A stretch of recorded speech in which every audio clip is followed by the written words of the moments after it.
what in my eschatology, my eschatological analysis, is the role of China in the coming Great War?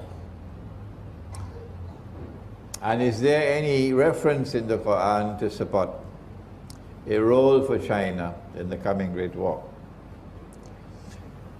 I do not find in the Quran any evidence pertaining to China directly.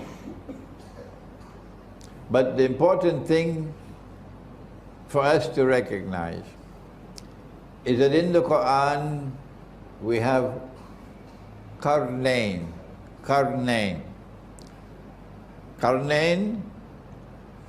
in Surah Al-Kahf can mean two horns.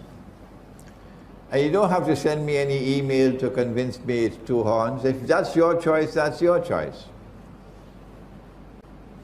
When I look at the word qarn in the Quran, I find that Allah always uses the word qarn to mean an age or an epoch, a generation. And so Qarnayn will be two ages or two epochs or two times.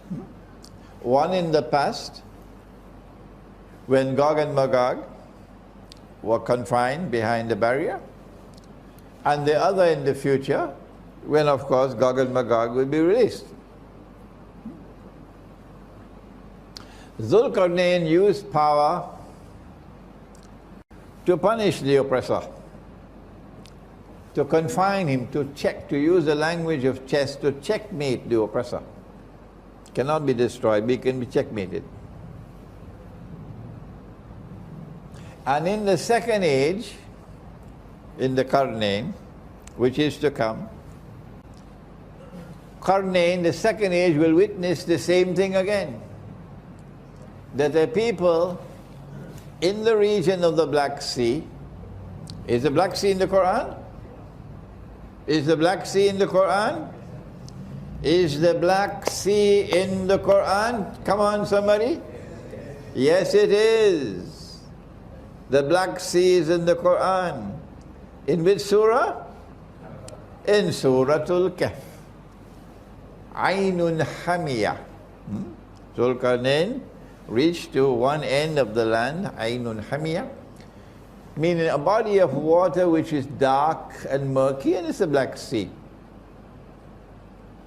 And in that region of the world in which the Black Sea is located, the second age will emerge of Qarnayn. It's two currents. That power will emerge in that region of the world, and that power will be built by Allah. Allah will make it powerful. And that power will rest on foundations of faith, not godlessness. And that power will be used in the second qarn as it was used in the first qarn, to stand up and resist the oppressor, and to support the oppressed and those who have faith and are righteous in conduct. This is Russia. This is Russia's role today. Russia is turning away from communism, away from Marxism, but there are those who are still sleeping, so let them sleep. And Russia is returning to Orthodox Christianity. Russia is recovering her spiritual soul, while the United States and Canada and Britain and France and Germany have barbarian souls. A man can marry another man and get a marriage certificate, and you call that something progressive, something worthy of commendation? That's progress? You must be sleepy. If Russia is standing up against the oppressor in the second qarn, then whoever stands with Russia is on the right side. And China is a proud civilization. Not the Chinese in Singapore I'm talking about. I'm talking about China. China will not bend her knee to the oppressor who wants to rule the world. So they're now preparing to wage war not only on Russia but on China as well. They are really stupid people. They're really stupid people. They're preparing to wage war on both Russia and China. Is China afraid? No. Russia says, we're not afraid of you. We are a nuclear power. Don't mess with nuclear Russia, said Putin. Don't mess with nuclear Russia. That's what Putin said.